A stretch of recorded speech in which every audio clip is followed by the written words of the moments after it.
Right, so hi guys, it's time to have the quick update of my numbers for the month of June.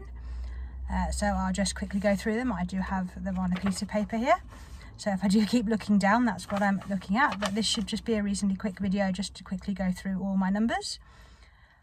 So my everyday spending pot for June came out as a total of £444.34 for the month. This is obviously, it was quite a bit lower than May, where I spent over £550, so that's definitely moving in the right direction. And for July I'm going on a no spend, so hopefully it should be even lower. But so as I said, that month was £444.34. The average of the year to date before June was £408.71, so I was slightly over the average. But as I said, with the no buy coming up in July and going forward, I'm hoping to bring that down quite significantly. So we will see how that goes.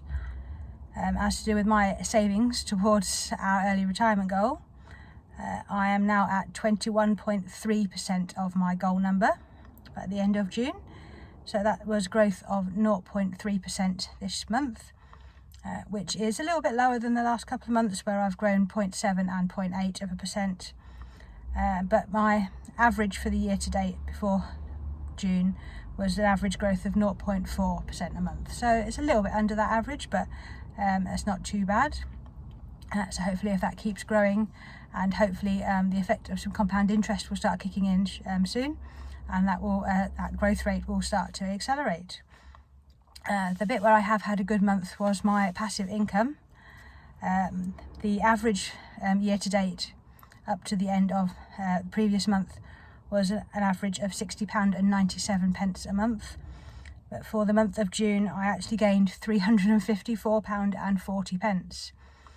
There were a couple of extra things in this month that are like one-offs or annual payments, so they will skew that average, and hopefully that will level out going forward as I start taking averages over the previous 12 months as I get to that point.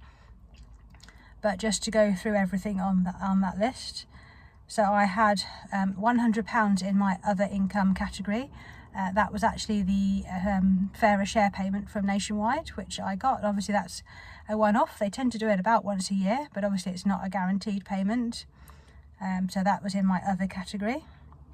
And I got £1.74 from my active side hustles, which I think is actually some cash back that finally became payable.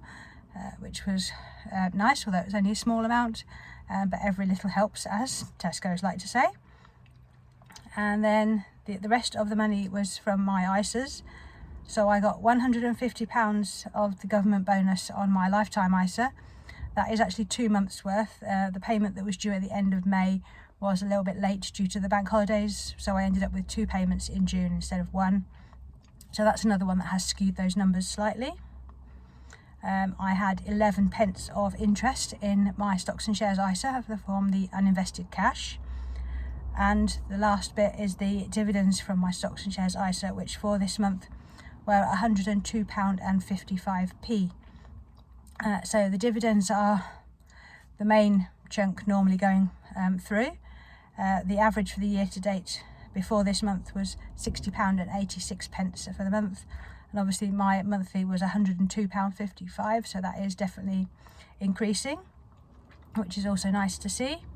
So yeah, that's all my numbers for this month. I will be hopefully updating these monthly going forward, and we will watch my progress towards all my goals. So I will leave this one here. Remember to subscribe to the channel if you want to follow along, and I hope that you're doing well on your savings journeys as well. Bye.